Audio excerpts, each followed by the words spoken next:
ada di dalamnya. Ketika Anda menitipkan anak Anda kepada Allah, maka Allah yang akan berkenan memberikan segala kebutuhannya. Kalau ada yang haram, akan dipalingkan masuk yang halal dengan cara apapun. Sampai heran, kalau musim anggur ada anggur wajar, ini bukan musim anggur ada anggur. Qala ya Maryamu anna laki hadza, Maryam dari mana semua ini? Qalat huwa min indillah. Ketika anak didekatkan dengan Allah Subhanahu wa taala, maka yang meluncur dari lisannya, yang dilihat oleh matanya, yang didengar oleh telinganya sampai ke ujung kakinya itu lillah. Karena Allah Subhanahu wa taala. Ya, maka mulai hari ini silahkan Anda boleh punya cita-cita. Siapkan sampai dilahirkan, tapi mohon cari guru yang baik. Coba saat ke sekolah tuh disurvei dulu. Kepala sekolahnya siapa? Guru-gurunya bagaimana? Pada rajin sholat apa tidak? Senang tilawah Quran atau tidak? Security-nya seperti apa? Lingkungan sekitarnya bagaimana? Ini modalnya. Maka apa yang terjadi? Saya tutup dulu sebentar segmen yang pertama ini. Perhatikan.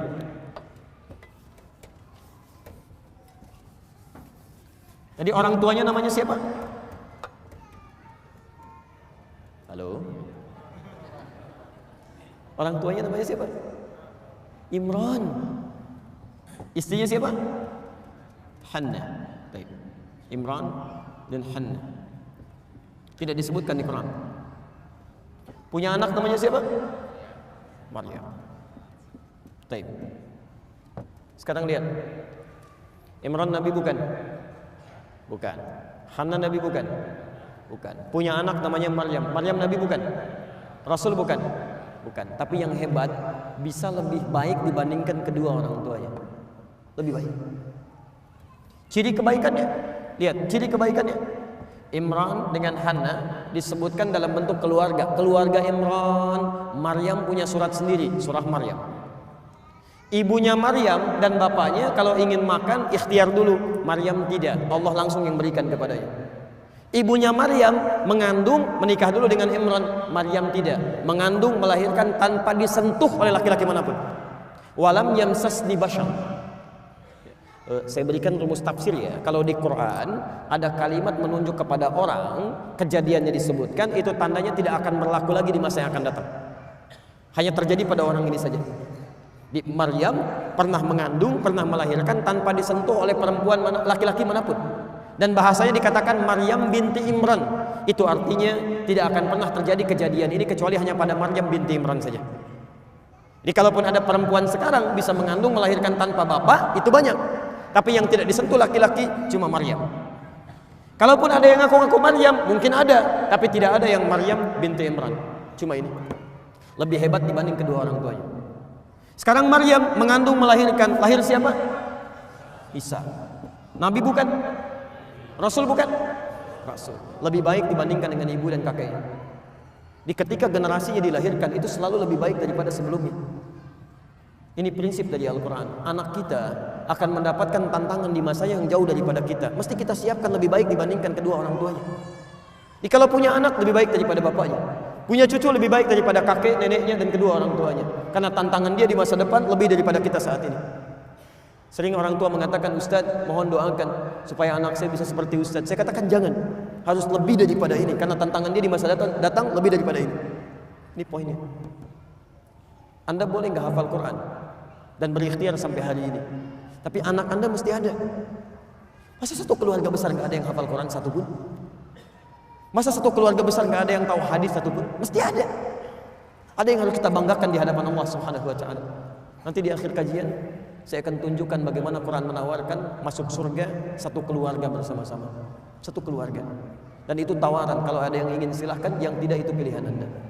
Saya berikan jeda sebentar, kalau ada yang mau bertanya saya perkenankan. Kalau tidak ada, kita jeda sebentar, kemudian kita bisa lanjutkan beberapa menit untuk menyempurnakan bahasan ini.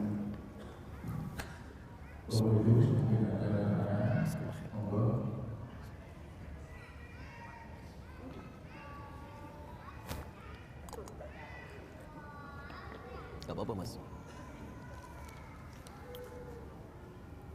Sudah. Waalaikumsalam warahmatullahi wabarakatuh. Ustadz maunya untuk berdoa ketika sholat dilaksanakan posisi berdiri, ketika takbir atau selesai sholat.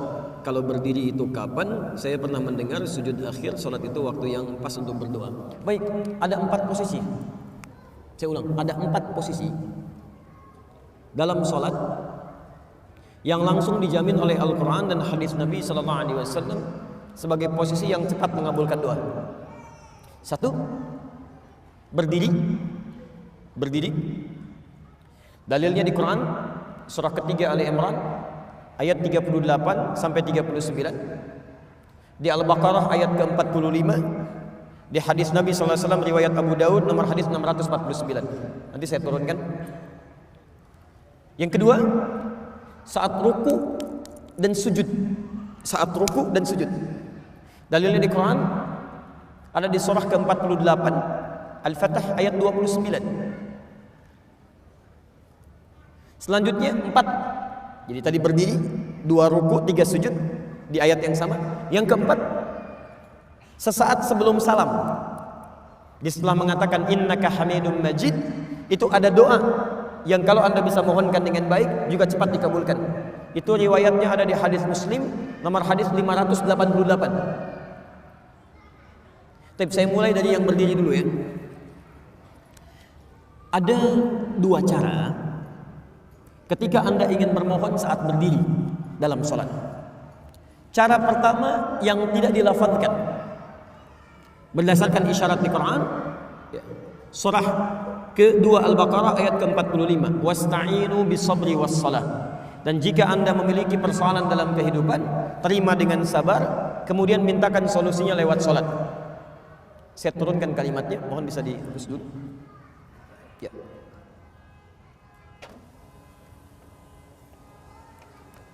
Lihat sini ya, saya berikan gambaran secara lafadznya. Cukup, jazakallah. Saya turunkan Quran surah kedua ayat ke-45. Posisi paling kanan di pertengahan, gak sedikit ke bawah. Wasta'inu. Perhatikan cara menerjemahkannya. Dan jika Anda punya persoalan dalam hidup, mintakan solusinya. Pertama bis sabri, dengan sabar. Jadi jangan mengeluh. Jangan mengeluh. Lalu kemudian terima dulu dengan sabar, lalu tunaikan salat, wassalah. Minta dalam salat. Dijelaskan di hadis kapan mintanya, kapan mintanya. Di hadis Abu Daud nomor hadis 649. Lihat, fokus. Perintah Qurannya wasta'inu, dan mohonkan kepada Allah. Kalau Anda ingin robah kalimat wasta'inu menjadi bentuk permintaan, kita yang minta, maka dalam bahasa Arab kalimatnya akan berubah dari ista'inu menjadi nasta'in. Saya turunkan, nasta'in.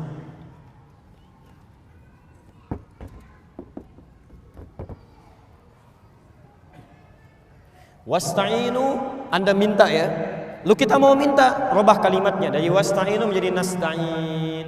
Sekarang perhatikan.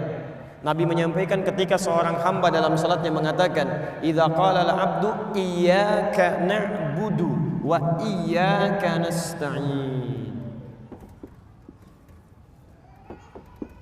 Ya Allah, kami sekarang salat menyembah-Mu saja. Dan sekarang kami punya persoalan ya Allah. Kami minta solusinya dari-Mu saja. Dari-Mu saja. Saat Anda mengucapkan kalimat ini, bukankah Anda ucapkan saat berdiri? Dalam mengucapkan Al-Fatihah itu, dalam baca Al-Fatihah. Setelah Maliki Yaumiddin apa bacaannya? Iyyaka na'budu wa iyyaka nasta'in. Perhatikan jawabannya. Hadza baini wa baina 'abdik. Ini perjanjian antara aku dengan hambaku. Wali 'abdi ma sa'al. Syaratnya kalau benar salatnya sampai berdiri ini, sampai berdiri, masa'ala, apapun yang dia minta saat ini akan dikabulkan. Di cara pertama cukup tidak perlu dilafadzkan, dalam hati saja. Jadi begitu Anda mengatakan wa iyyaka nasta'in, Anda hadirkan suasananya. Anda punya persoalan apa dalam kehidupan? Jelas di sini? Baik, nanti saya turunkan dalilnya lagi. Jadi kita pakai dalil bukan pakai pendapat ya. Awas, dan ini dipraktekkan. Dipraktekkan. Tapi syaratnya ini mesti benar salatnya. Jadi kalau salat Anda nggak benar dari mulai takbir, bahkan dari wudu sampai ke sini, Anda nggak akan dapat yang ini. Tidak akan dapat. Jadi kalau salat Anda benar dari mulai wudu sampai dengan takbir, sampai berdiri, maka ini diberikan yang pertama kali. Ya. Makanya Nabi itu sangat ketat dalam masalah salat.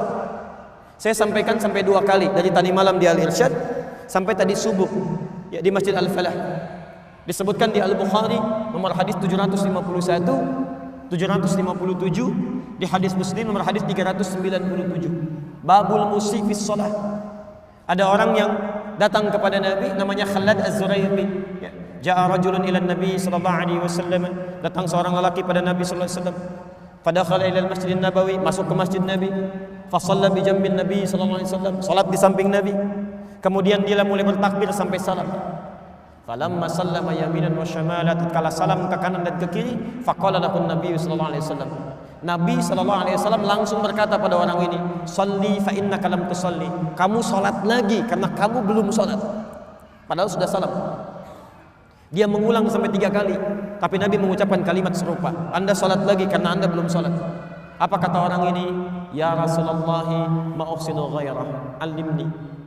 Ya Rasulullah, saya nggak bisa lebih baik daripada ini. Tolong ajarkan saya. Maka diajarkan oleh Nabi dari mulai wudu, Pak, sampai dengan salam. Idza qumta ila shalah asbighul wudu, thumma istaqbilil qiblah, thumma fakabbir. Kalau kamu mau salatnya bagus sempurna, sempurnakan wudu begini caranya. Kemudian menghadap ke arah kiblat sampai kakinya diatur, bagaimana cara berdirinya, bagaimana lebar kakinya, bagaimana cara bertakbirnya, bagaimana cara bersedekapnya sampai akhirnya. Sampai di situ Nabi mengatakan di Al-Bukhari nomor hadis 651, "Shallu kama ra'aitumuni usolli." Salatlah kalian seperti persis melihat saya. Saking ingin benarnya salat kita bukan masalah fikihnya, tapi Nabi ingin memastikan bahwa kita yang salat mendapatkan minimal karunia ini. Jelas di sini? Yang kedua, ada yang boleh dilafadzkan dalam berdiri. Boleh, bisa dilafadzkan. Jadi yang ini belum dilafadzkan, masih memohon. Yang kedua yang dilafadzkan. Kapan itu dilafadzkan? Setelah membaca Al-Fatihah. Setelah membaca Al-Fatihah. Antum kalau selesai baca Al-Fatihah dalam salat baca apa? Halo? Jangan katakan wallahu alam, enggak ada. Waladhdallin, wallahu alam, enggak ada. Baik, setelah baca Al-Fatihah baca apa? Surah.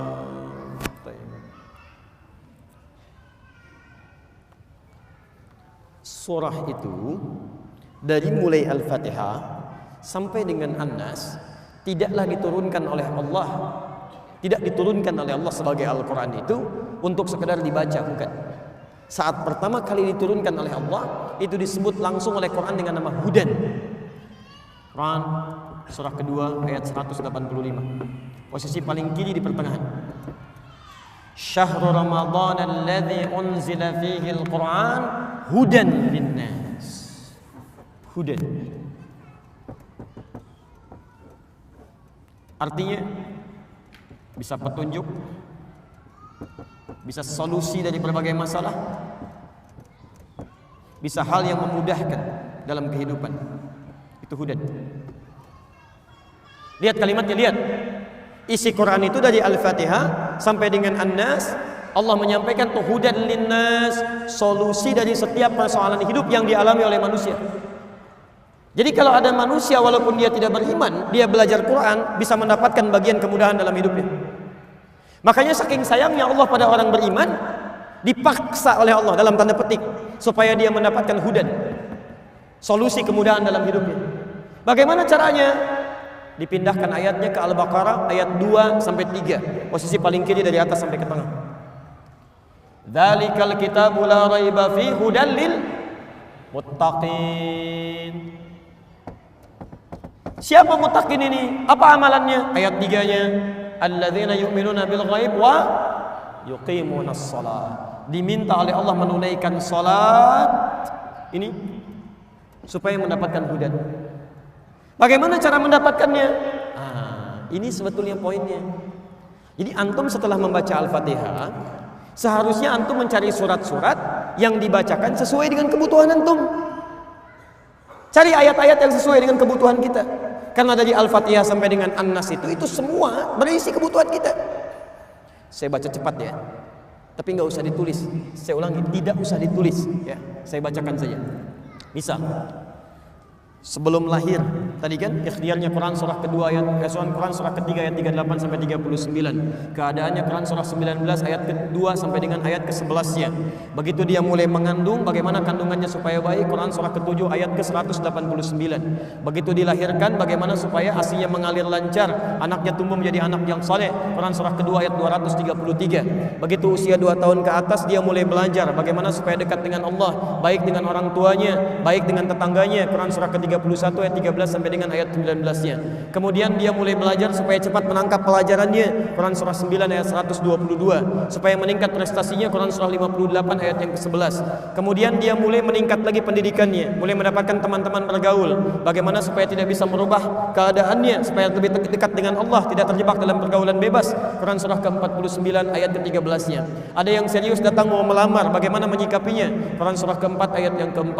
Terjadi pernikahan, Quran surah 30 ayat ke-21. Setelah menikah, bagaimana membagi tugasnya supaya tidak gelisah dalam pembagian tugas, tidak saling menyingkirkan satu dengan yang lainnya, Quran surah ke-4 ayat 34. Setelah dia menikah, suami mulai mencari nafkah, bagaimana cara bekerjanya, yang standar ada di Quran surah kedua ayat 168. Kalau mendapatkan ingin yang lebih mudah lagi, Quran surah kedua ayat 172. Kalau belum berangkat, rizkinya sudah menunggu dia, Quran surah 7 ayat ke-96-nya. Kemudian dalam bekerja ini tidak mudah, istri harus merawat anaknya, merawat rumah tangga. Kadang-kadang anaknya sulit diatur, mengatakan pada perintah ibunya, mengatasinya, Quran surah ke-17 ayat ke-23. Itu dua-duanya sama-sama capek. Jangan dikira yang pergi ke kantor saja, ibu pun merawat anak juga kadang-kadang ada rasa lelah. Bagaimana mengatasinya? Kalau lelah-lelah sedikit, itu ada di Quran surah ke-26 ayat ke-80. Kalau sudah mulai menjadi penyakit, bahkan kata dokter nggak ada obatnya, bagi Allah nggak ada yang mustahil. Quran surah ke-21 ayat 83 sampai dengan 84. Kadang-kadang Anda yang bekerja, ada orang yang tidak suka dengan Anda, ada yang usil, ingin menyingkirkan Anda, menyungkurkan Anda. Ada perlindungan dari Allah di Quran surah ke-17 ayat 79 sampai dengan 81. Kalau ada yang membuat diri Anda tersesat sampai mengatakan, ya Allah kenapa dia begini, ya Allah apa nggak ada solusinya, selalu ada. Amalkan di Quran surah ke-21 ayat 87 sampai dengan ayat ke-88-nya. Sampai Anda beraktivitas lagi, mendapatkan kesenangan hidup, harta mulai melimpah, Masya Allah, rumah semakin luas, syukuri itu semua dengan mengamalkan tuntunan di Quran surah ke-14 ayat yang ke-7-nya. Tapi ketika datang ujian, tingkat ujian bisa macam-macam, ada yang ringan, yang menengah, kemudian yang kuat. Pelajari itu supaya siap menghadapinya di Quran surah kedua ayat 214. Solusinya di Quran surah ketiga ayat 142. Cara sabarnya di Quran surah kedua ayat 155 sampai 157. Sampai Anda terus berkembang, usia 40 tahun, orang tua masih ada, ingin berbakti pada orang tua, ada di Quran surah ke-46 ayat yang ke-15-nya. Sampai kemudian Anda semakin sepuh mengatakan, ya Allah, apakah saya akan hidup untuk selamanya? Tidak. Satu saat kamu akan meninggal. Bagaimana cara meninggalnya, ya Allah? Kamu akan kedatangan maut di Quran surah ketiga ayat 185. Maut itu datang lewat malaikat yang diutus, Quran surah 32 ayat yang ke-11. Bagaimana cara diambilnya, ya Allah? Kalau kamu ingin tenang diambilnya, kerjakan amal soleh, maka kamu akan dipanggil dengan kalimat yang menenangkan. Ya ayyatuhan nafsul mutmainnah, Quran surah 89 ayat 27 sampai dengan ayat 30. Tapi kalau kamu banyak amal salah, tidak ada amal soleh, maka panggilannya akan sedikit menegangkan. Quran surah ke-8 ayat ke-50 sambil dipukulin malaikat. Ya Allah, saya telah mengalami malam pertama di alam dunia. Bagaimana malam pertama di alam kubur? Apakah menyenangkan atau ada persoalan? Kalau ingin senang, Quran surah ke-3 ayat 169 sampai 172. Kalau kamu ingin sedikit menegangkan sambil ditampakkan neraka jahanam dari mulai pagi sampai dengan sore, boleh, ada di Quran surah ke-40 ayat 46 sampai dengan 47-nya. Ya Allah, bagaimana suasana hisab? Apakah menyenangkan atau tidak?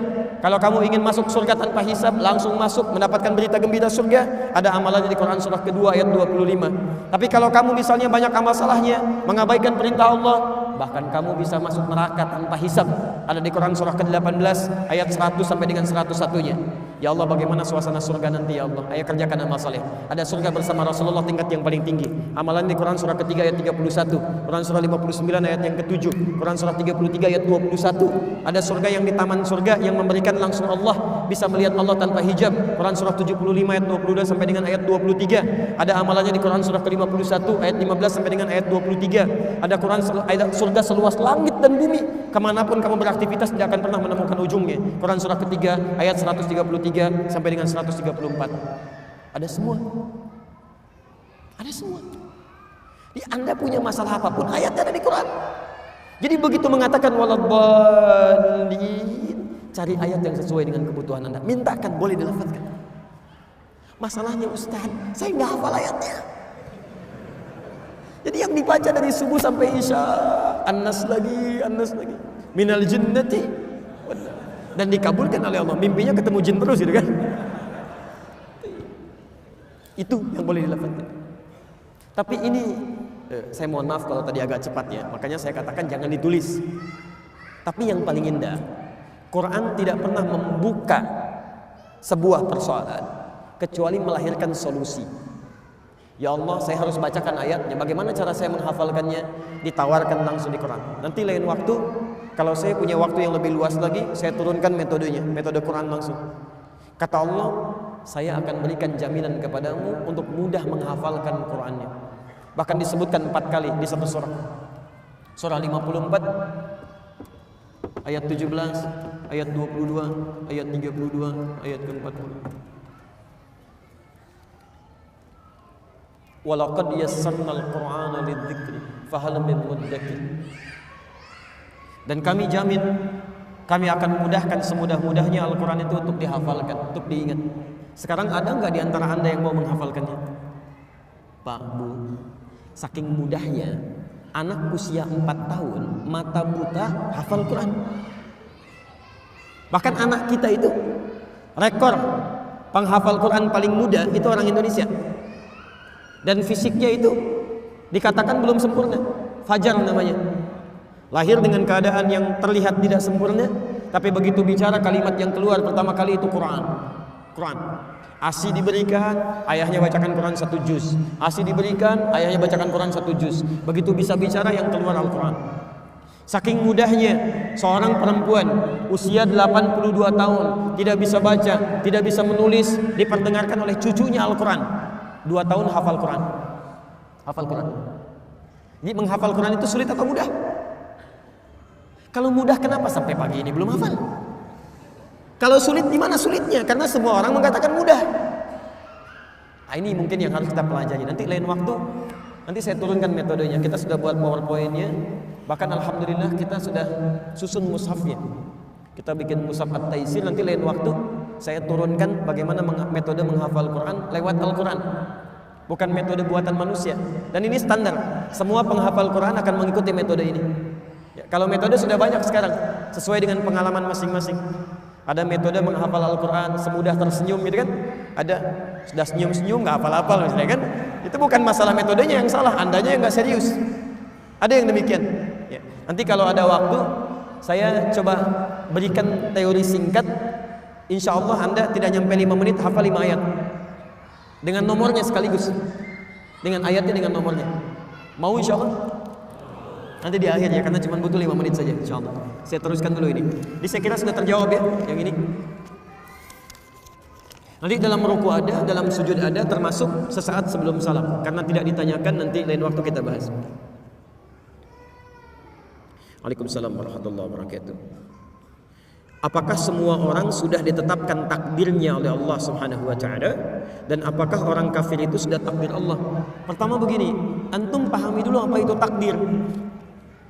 Takdir itu pilihan hidup. Pilihan. Yang pilihan kita itu kemudian ditetapkan oleh Allah Subhanahu wa taala. Jadi Anda bisa terbuka ingin mengambil atau tidak, itu pilihan Anda. Karena itu manusia diberikan kemampuan untuk memilih. Misal baik dan buruk. Allah ciptakan ini baik, ini buruk.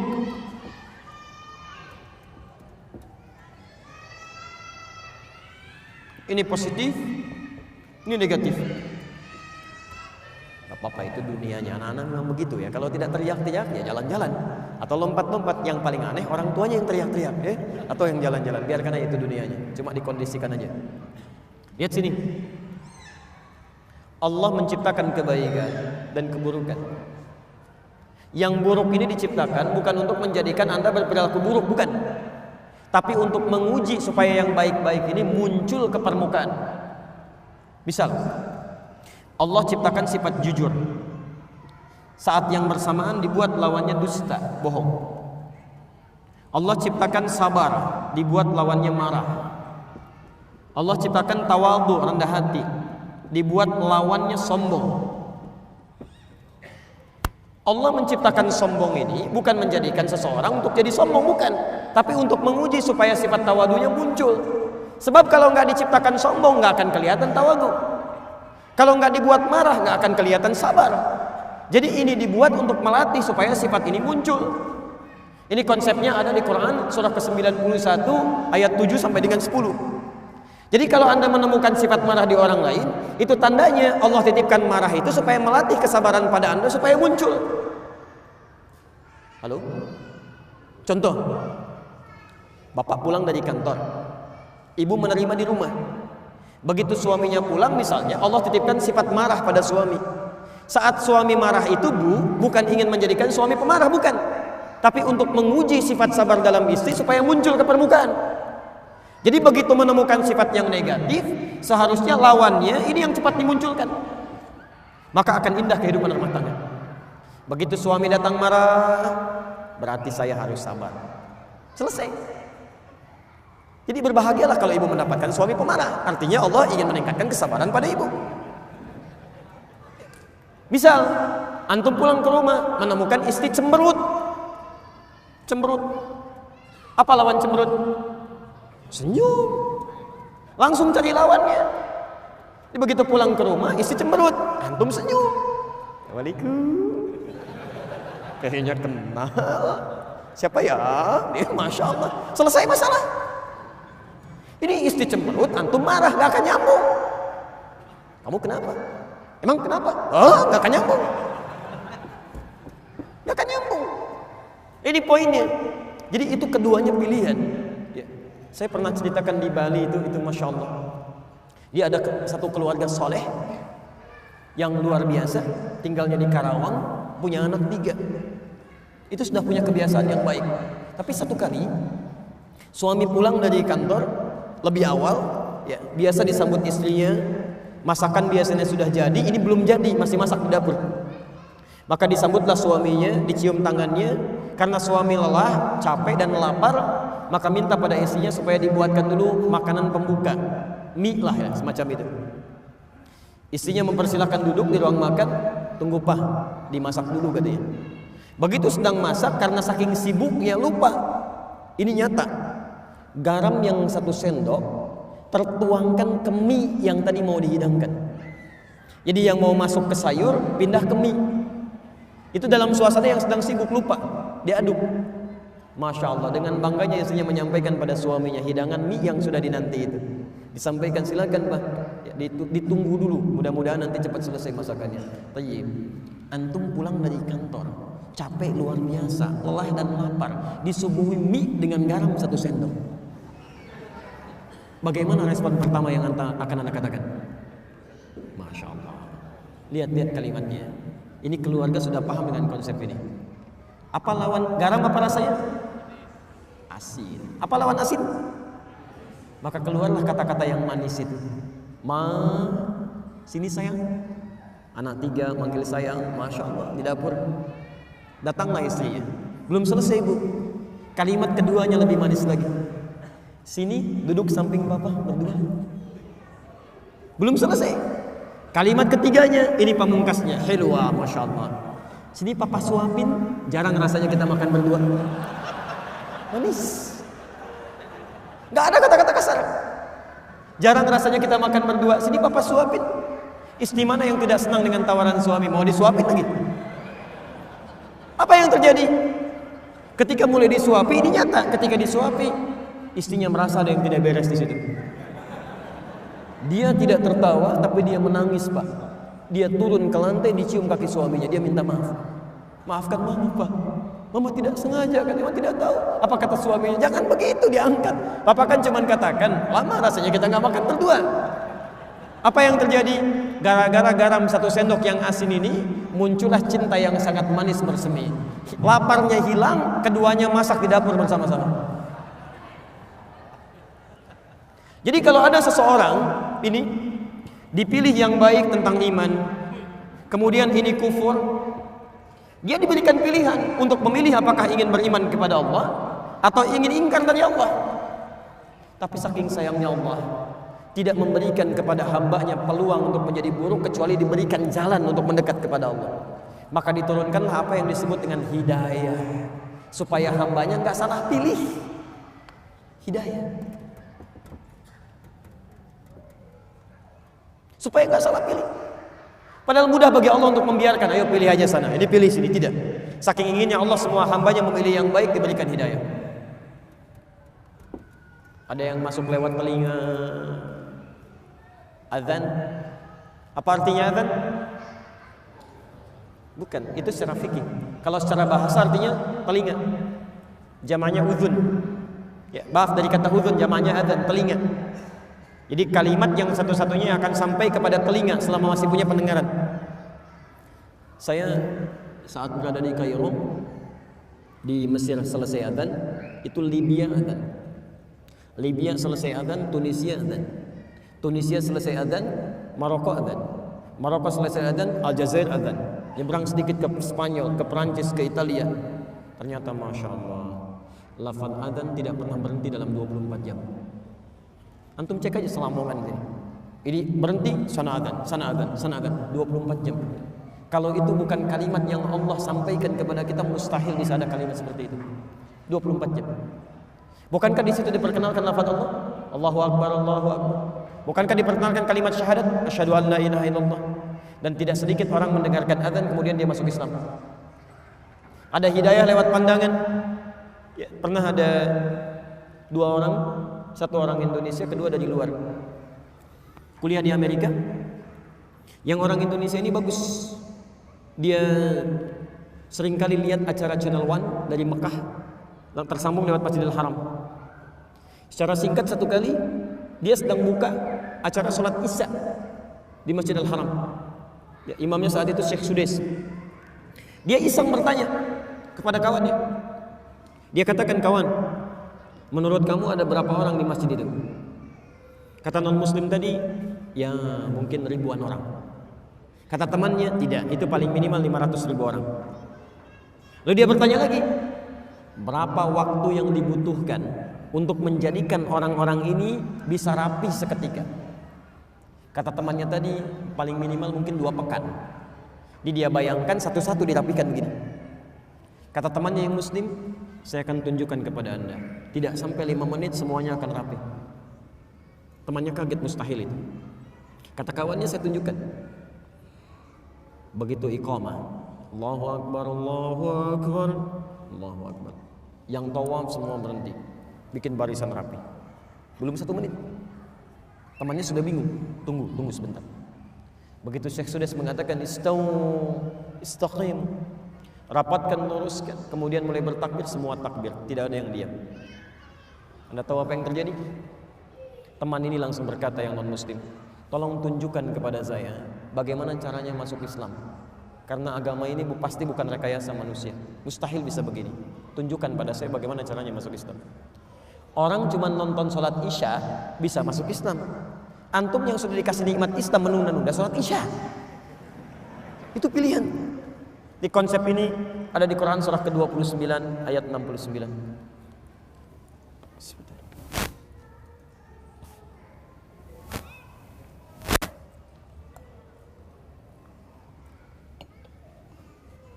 Saya bahas satu lagi ya. Jam berapa kita zuhurnya? Masih 44? 45, baik. Berhenti ya? Baik, alhamdulillah. Enggak, saya ambil jeda sedikit karena saya masih berproses, ya masih ada tenaga yang harus dikumpulkan, kita pelan-pelan.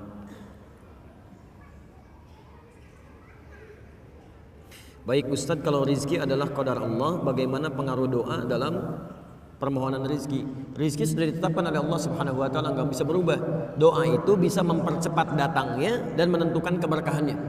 Itu poinnya.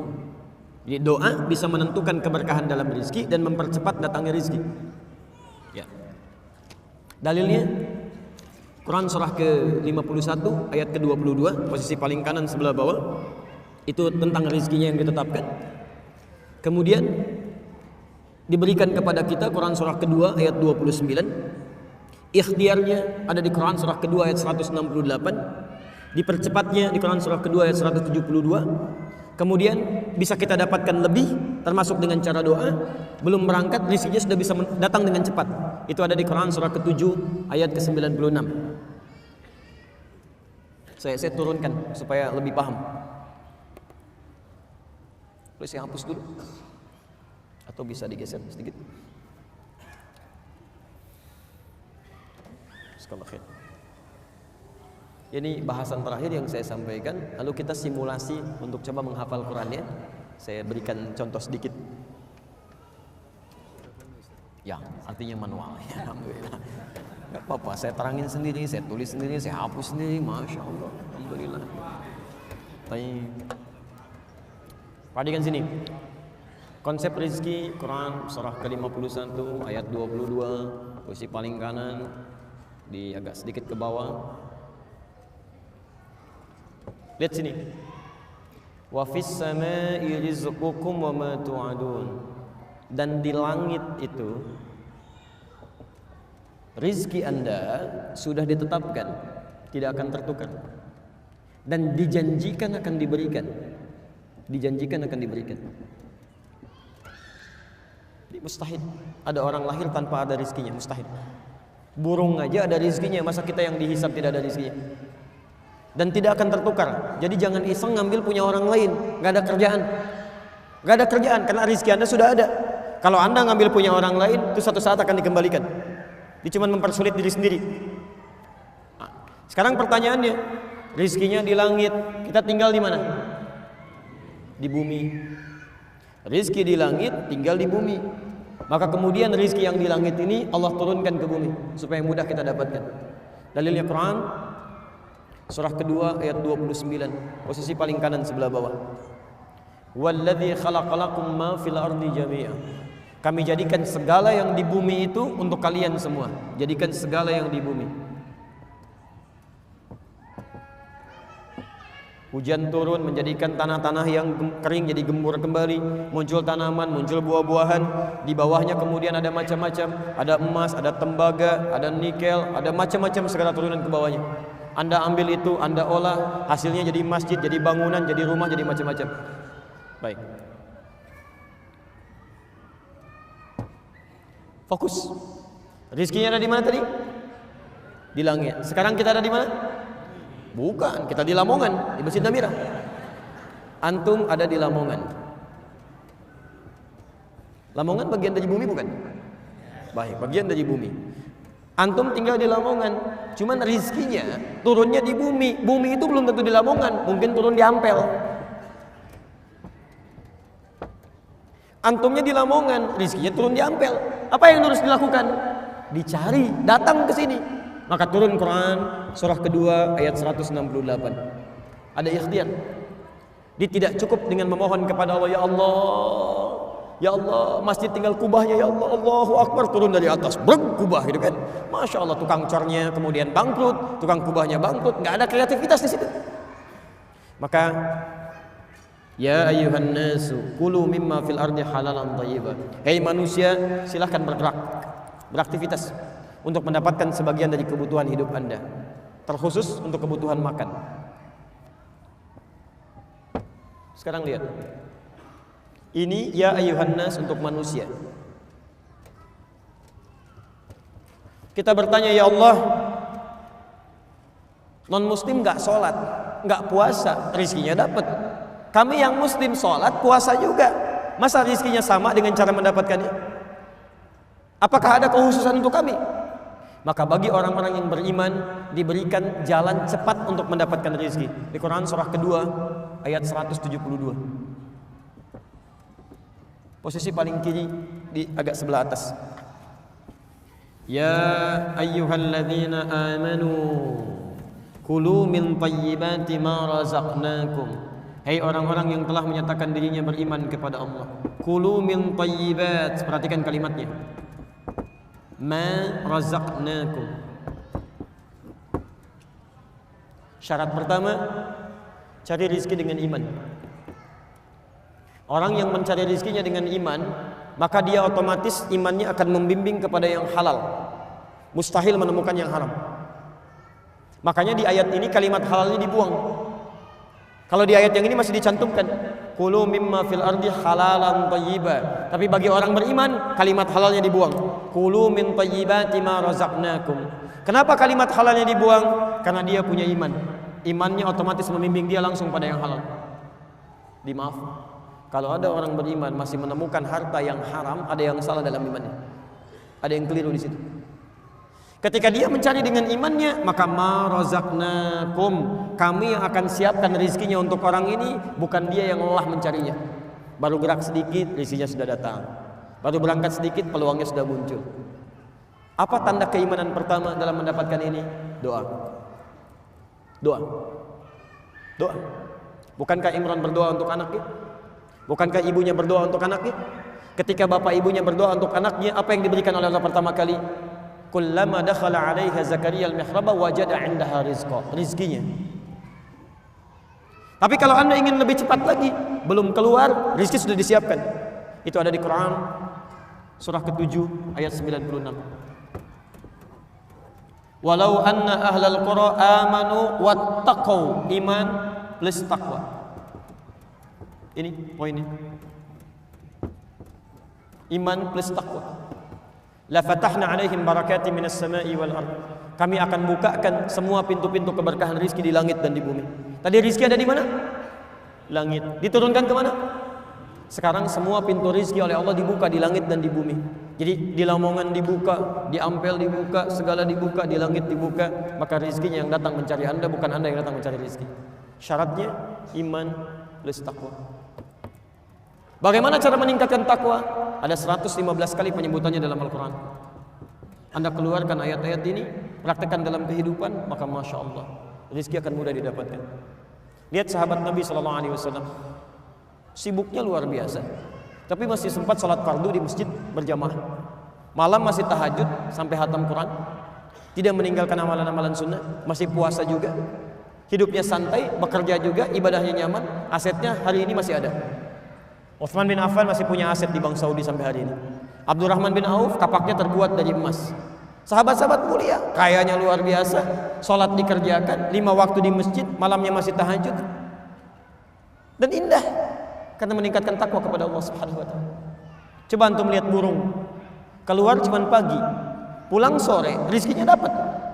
Bukan cuma untuk dirinya, untuk anak-anaknya, untuk keluarganya.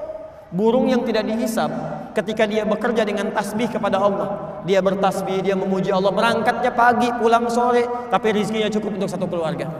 Antum yang dihisab, berangkat gelap, pulang gelap, amalan fardu terlambat, amalan sunnah ditinggalkan. Masya Allah, pengen cepat rizkinya. Antum sehat? Apa ini? Sudah, kita coba mulai pelan-pelan praktek menghafal Quran dulu ya. Saya kasih sebentar, nanti ini saya simpan dulu. Diakhiri 11.35, 5 menit pas lah ya. Baik, alhamdulillah.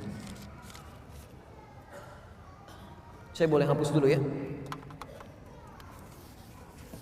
Nanti teori lengkapnya mungkin lain waktu Anda bisa simak uraian kami di edisi berbeda. Sekarang saya kasih contoh dulu ya. Saya kasih contoh sebentar. Bisa loh. Anda nanti cari mushaf, tapi nggak boleh robah ya. Satu aja, dari mulai menghafal sampai dengan selesai. Kalau bisa cari mushaf hafalan. Di antara tandanya di sampingnya suka ada potongan-potongan ayatnya. Misal, ini saya ajarkan ini satu, gini kan. Misalnya ini alif lam mim. 2, dzalikal kitabu la raiba fi dzalika. 3, alladzina yu'minuna bil ghaib, alladzina. 4, walladzina yu'minuna bima unzila ilaik, walladzina. 5, ulaika ala hudan min rabbihim wa ulaika humul muflihun. Ulaika. Saya hanya ingin tunjukkan betapa mudahnya menghafal Al-Quran termasuk dengan angka-angkanya. Ya, tapi tujuannya bukan ingin menjadi hafid, bukan. Terserah Allah mau diberikan berapa. Yang penting ingin menunjukkan betapa ini mudah dilakukan. Lihat kalimatnya. Sekarang perhatikan, nanti kalau sudah lihat mushaf Qurannya, ada gambaran seperti ini. Di antara metodenya yang paling mudah, pertama, fokus. Kita hitung dari sekarang ya. Lihat atasnya. Nomor 1 apa? Saya ulang. Apa nomor 1? Alif Lam Mim. Baik, kita ucapkan sama-sama. Nomor 1 apa? Kemudian langsung lihat yang terakhir, nomor 5. Yang paling bawah. Baik, nomor 5 apa? Nanti biasakan begini ya, begitu pindah halaman, lihat yang pertama, lihat yang paling bawah. Maka sisanya yang tengah-tengahnya. Baik, 1 apa? 5? 5 apa? 1 apa? Sekarang lihat yang mirip. 3 alladzina. 3 apa? 4 tinggal pakai wawu, walladzina. 4 apa? Baik. 3 apa? 4 apa? 5? 1? Ulang. 3 alladzina. 4? 5? 1? 4? 3? 5? 1? Tinggal yang kedua. Dzalika. 2 apa? 3 apa? 4 apa? 5 apa? 1 apa? Saya ulang. 1 2 3 4 5 3 2. Sekarang saya hapus dulu. Ini apa? Bukan, ini kosong, gak ada apa-apa. Bisa. Tapi karena Anda sudah tervisualisasi dengan nomor-nomor ini, angka-angka ini, otomatis begitu melihat angka, Quran yang muncul di benak Anda. Nanti kemanapun ditanya akan indah, semuanya Quran. Masya Allah Ustaz, apa kabar? Baik. Tinggal di mana Ustaz? Di Bekasi. Nomor berapa rumahnya? F1 nomor 6. F1 alif lam mim 6. Innal ladzina kafaru sawa'un 'alaihim anzartahum lam tunzirhum. Masya Allah. Anak berapa Ustaz? Dzalikal kitabul la raiba fihi hudal lil muttaqin. Istri berapa Ustaz? Alif lam mim. Alhamdulillah. Haula wala quwwata illa billah. Jelas ya? Nanti lain waktu lah. Ini saya hanya ingin tunjukkan sebetulnya Quran itu dimudahkan. Betapa mudah untuk bisa mendapatkan itu semua. Saya hitung Anda nggak nyampe 2 menit bisa mendapatkan bagian dari itu. Nanti silahkan praktekkan dengan guru-guru yang lain. Dan saya dengar ada rumah tahfidz di sini. Semoga Allah Subhanahu Wa Taala berikan kemudahan untuk proses tahfidzul Quran yang ada di sana. Dan semoga antum semua sebelum meninggal dunia diberikan oleh Allah Subhanahu Wa Taala nikmat untuk bisa menghafalkan Al-Quran Al-Karim. Tidak cukup dengan amin, tapi mulai dulu dari sekarang ya. Cari guru yang baik, mulai menghafal dan mohonkan kepada Allah Subhanahu wa taala kebaikan. Teman-teman sekalian, barangkali itu yang bisa saya sampaikan untuk kesempatan ini. Saya mohon maaf belum bisa menjawab apa yang Anda sampaikan secara keseluruhan. Barangkali ini nanti akan kami simpan. Staf kami akan tuliskan. Nanti kita punya tayangan live tersambung di Akhir TV seri Al-Quran Sunnah Solution di Kamis malam Jumat. Insya Allah nanti sebagian dari pertanyaan ini kami akan tampilkan dan mungkin insya Allah bisa ada jawabannya dalam sesi yang dimaksudkan. Jika ada benar itu dari Allah dan Rasulnya silahkan diamalkan. Kalau salah itu dari saya, mohon dimaafkan. Tinggalkan pendapat saya yang keliru, ambil pendapat Ustaz lain yang lebih baik yang bisa Anda amalkan dalam kehidupan kita. Subhanakallahumma bihamdika asyhadu an la ilaha illa anta astaghfiruka wa atubu ilaik. Wa akhiru da'wana alhamdulillahi rabbil alamin. Al'afu minkum. Assalamualaikum warahmatullahi wabarakatuh.